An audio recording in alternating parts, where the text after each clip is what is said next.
Welcome everyone. I'm Giovanna Salazar, social media manager with SHPE.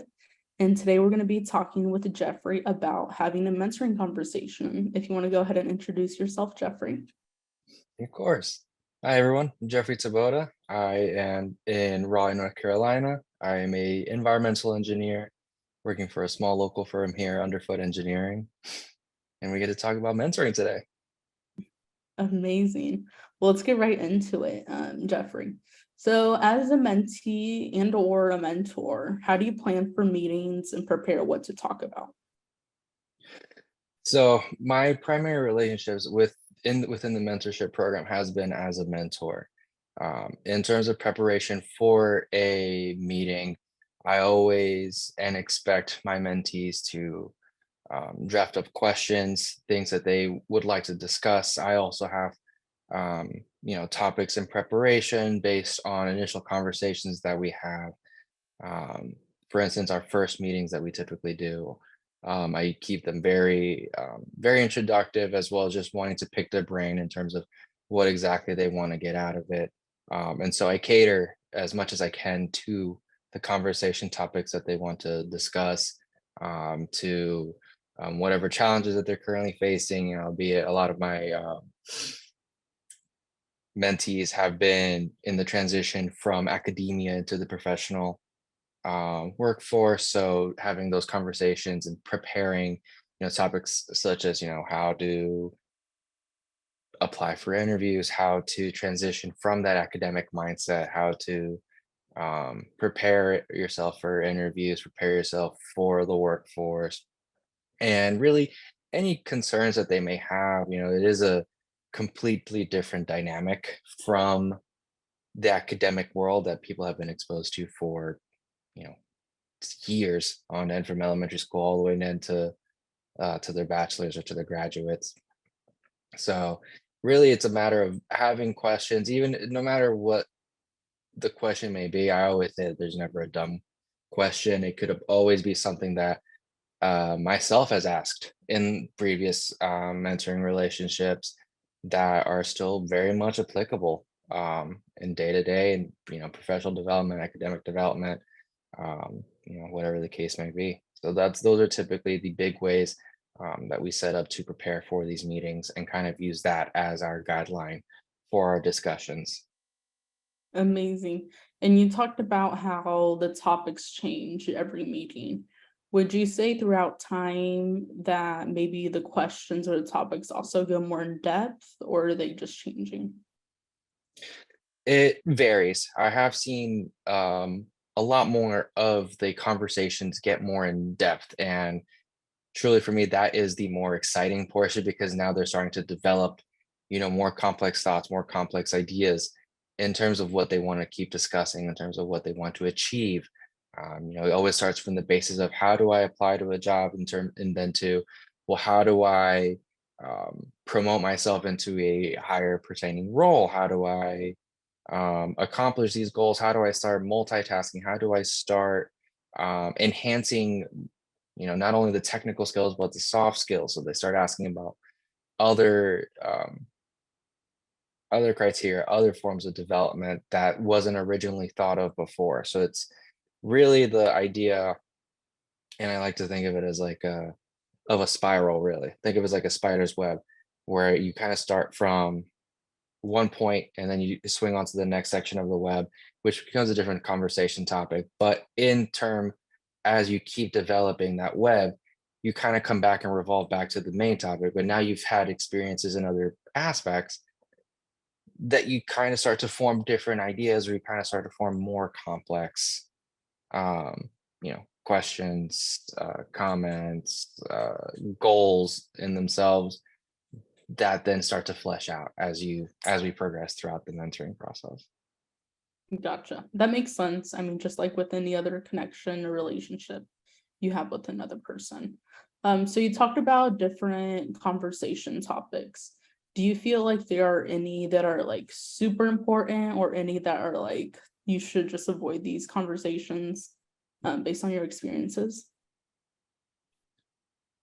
I try to maintain a neutral ground with any conversation topic that we have. I want to make sure that whatever they do have in terms of concerns or comments that they would like to approach, to address them, because as we mentioned before, conversations like these are probably not something that only one person is thinking of. And so it may be a question that I need to divulge myself in a little bit further as well. Um, and dig in deep into what the interconnectivity of that question would pertain to, what exactly um, would benefit from having that conversation. So I try to really not ignore anything. Um, More in the sense, it's a learning experience for myself and for the mentee. It's opening up not only conversation, but it opens up more questions, I feel like. So in hiding a conversation, you're kind of pushing aside questions that people may also be intrigued into finding an answer for. Um, but I have seen in term a lot of similar conversation topics. Um, and as I mentioned, since it's because it's a lot of it has to do with the whole transitioning from academia to workforce. Um, those conversations are typically like the big ones that pop up that people are very concerned about, or very confused on how to make the approach. Um, and so those are definitely one of the more important ones. Those are things that academia doesn't really teach you or prepare you for, post grad. Yeah, for sure. I think that's something that a lot of people gain from mentors, these you're learning things that you don't learn in school. You're going to school for all these years, getting all this in-depth education, but then it's like, how do you apply it? So I think that's when mentors can be really helpful. These conversations can be really helpful when you're breaking it down with someone you're comfortable with. Oh, Um, absolutely. so as a mentor, do you have any advice on how mentees can help a conversation more productive, more impactful? Um, Really, it has to do with being very genuine with the conversation. Um,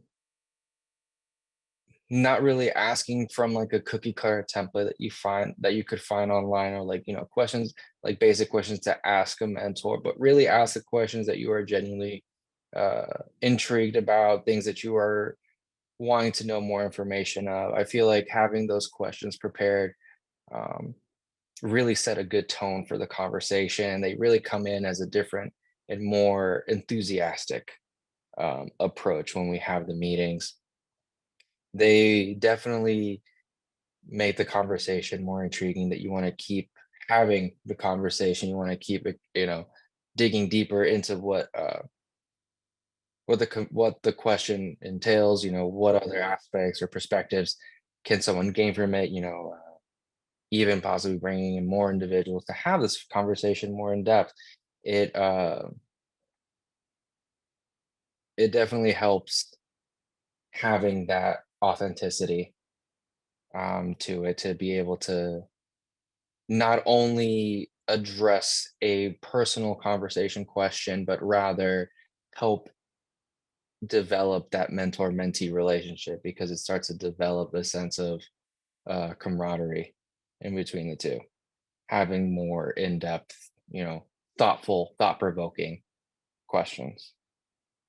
Yeah, for sure. I mean, that's super true. And a big point of mentoring, what you put into it is what you get out of it. So you just, this is like your one-on-one chance to get like an expert's opinion. Um, and Yes, so, and you made a really good point there, that it is your chance to have those conversations, to have that talk with someone who has had a similar experience, or has seen this experience with someone else. And the time that I provide is also a time that the mentee is providing. So it's a valuable, hour, half hour, hour, whatever the case is for a mentee and mentor. But it's really using that time to be able to have those questions discussed, to have those topics addressed. Um, Otherwise, yes, you lose the sense of the focus behind the mentoring relationship. You want to make sure that you are engaging both parties. Um, Otherwise, yeah, you kind of reach a sense of point at a standstill where everything starts to become uh more template based. And that's where I feel like the authenticity kind of dies out because you start to lose the sense of focus of, wanting to continue developing that in-depth relationship or wanting to continue pursuing the knowledge or the experiences that someone has gained over time, um, that could potentially help them in their career. Um, and instead of just, following, what a forum would say of like questions that you should ask or things that are very surface level, I should say. Yeah. And you're telling me a lot of things about how a mentee can make it impactful. In your experience, have you ever seen, a mentee struggle, asking questions and driving the conversation? And if so, what did you do? Or what advice do you have for them? My advice for that would be never take it as a very serious conversation. I feel like the relationship should be very casual, should be very candid. There's really nothing to be, very nervous of or something to feel like that you need to be overly prepared for.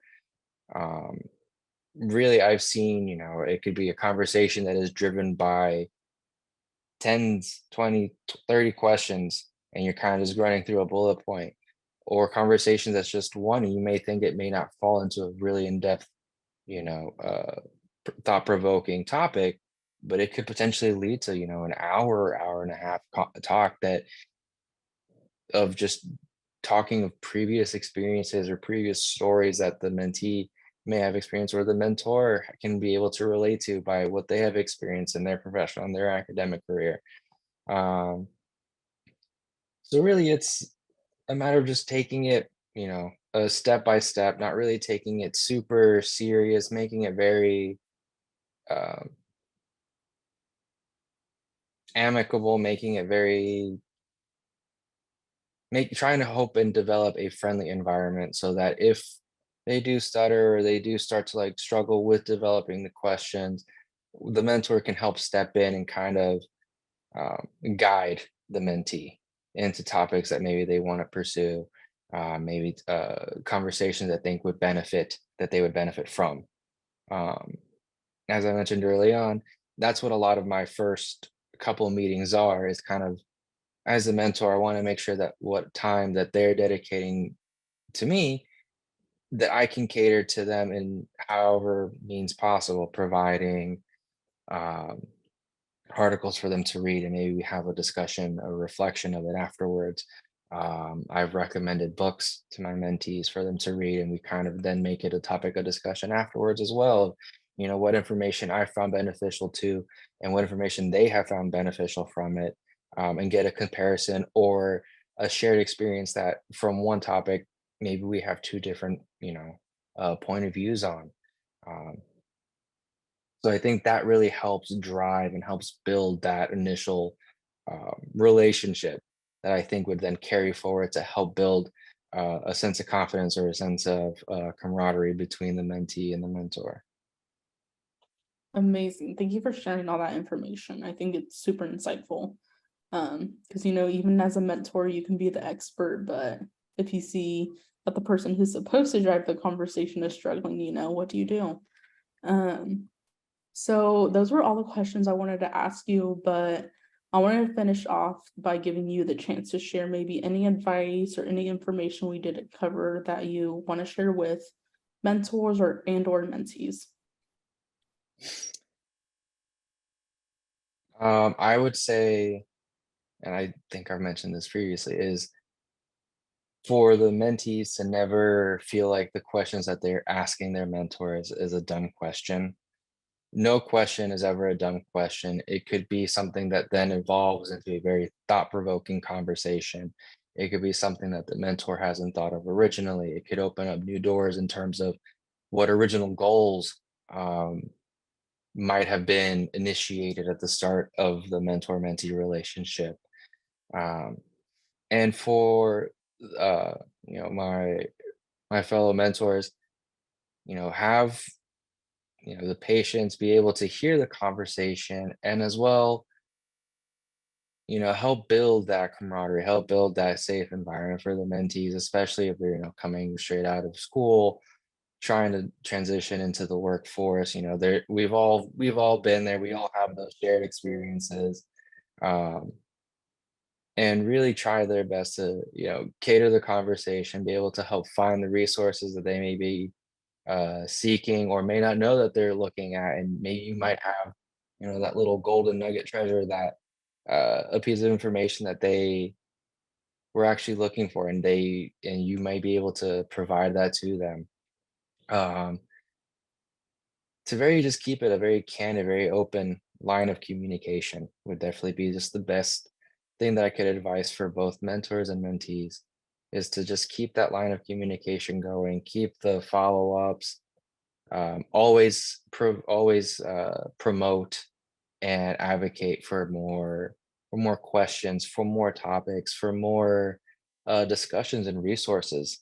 Um, that's the best way to truly drive the mentor mentee relationship to its utmost capacity.